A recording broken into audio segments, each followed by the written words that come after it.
দেশে সংস্কার, তারপরে বিচার, নির্বাচন এগুলোর নামে চলতে আছে নাটক।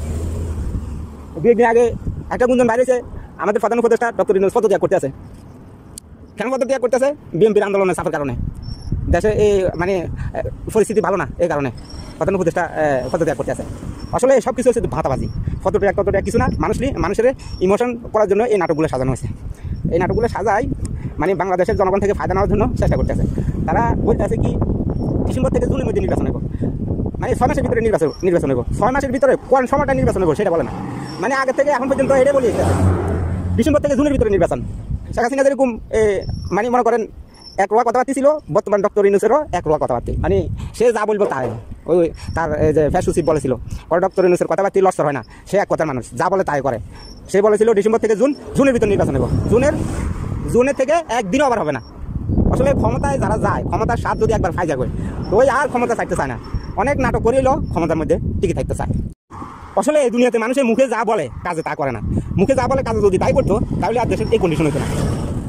যে স্বৈরাচার দেশ থেকে পালিয়ে গেছে, সেই স্বৈরাচার মুখে কথা কাজের কথা এভাবে চলতে শেষ পর্যন্ত দেশ থেকে স্বৈরাচারই তকমা নিয়ে পালা গেছে। তো জানি না এই আমাদের ডক্টর ইউনূসের কী পরিস্থিতি হয়, কারণ ডক্টর ইউনূস কিন্তু একটা কথা উল্টে গেছে। আমি আবার বলি দিই, ডক্টর ইউনূস ছিল কারণ নিবন্ধন বাতিল করবো না বলেছিল প্রথম, আমাদের কোনো ইচ্ছে নাই। তো এর ফলে যখন এনসিপি মানে ডক্টর ইউনূসের দল এনসিপি যখন আন্দোলন করেছিল তখন আওয়ামী লীগের নিবন্ধন বাতিল করে দিয়েছে। কিন্তু সবসময় বলা হচ্ছে ডিসেম্বর থেকে জুনের ভিতরে নির্বাচন। ডক্টর ইউনূস এক কথার মানুষ, তাহলে এক কথার মানুষ হলে আওয়ামী লীগের নিবন্ধন কীভাবে বাতিল হয়? বলবো জনগণ আন্দোলন করছে এই কারণে বাতিল করে দিচ্ছে। আমি সবসময় ভাবি বাংলাদেশের ভাগ্য আসলে কী আছে, যারা মানে ক্ষমতা আসে তারাই স্বৈরাচারের মতো আচরণ শুরু করে দেয়। বাংলাদেশের জনগণের ভাগ্যটাই খারাপ। যদি বাংলাদেশের জনগণের ভাগ্য যদি খারাপ না হতো তাহলে এই পরিস্থিতি হয় কেন? যারা ক্ষমতা আসে তারাই স্বৈরাচারের মতো আচরণ শুরু করে দেয়। আর যারা ক্ষমতা আসে, এই যে এখন বর্তমানে অন্তর্বর্তী সরকার, নির্দলীয় সরকার, সবাই মানে মতের ভিত্তিতে এই সরকারটা গঠন করা হয়েছে। কিন্তু না, এই সরকারটা সরকারও আছে আবার বাইরেও আছে। দেখেন এনসিপি বলতে এই সরকারের একটা অংশ। ডক্টর ইউনূস বলেছিল যে এই ছাত্ররা আমাকে বসিয়েছে অন্তর্বর্তী সরকার হিসেবে, তাইলে অন্তর্বর্তী সরকার হিসেবে ডক্টর ইউনূসকে বসাইছে এনসিপি।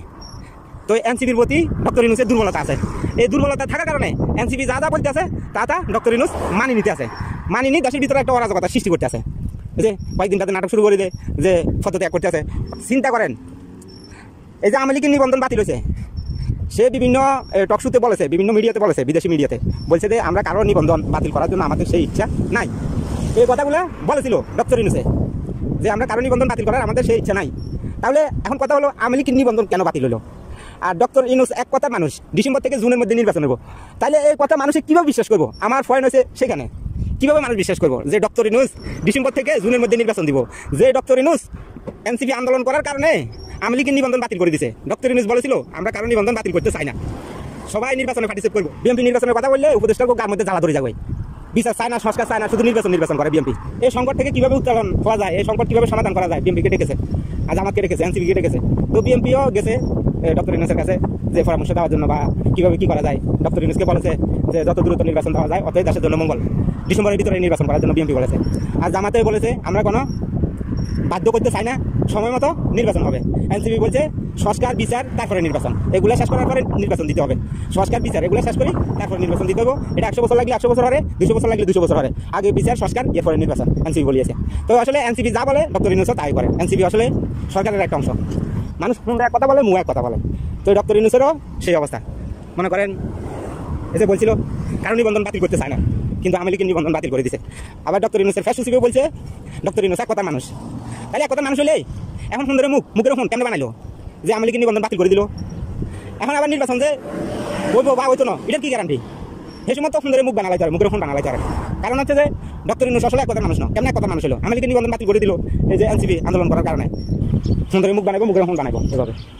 যাক, আল্লাহ সবাইকে বুঝার সেই তৌফিক দান করুক। আর সবাই ভালো থাকবেন ইনশাআল্লাহ। আমগো বাংলাদেশে যেহেতু ভালো কিছু হয়, সবাই দোয়া করবেন।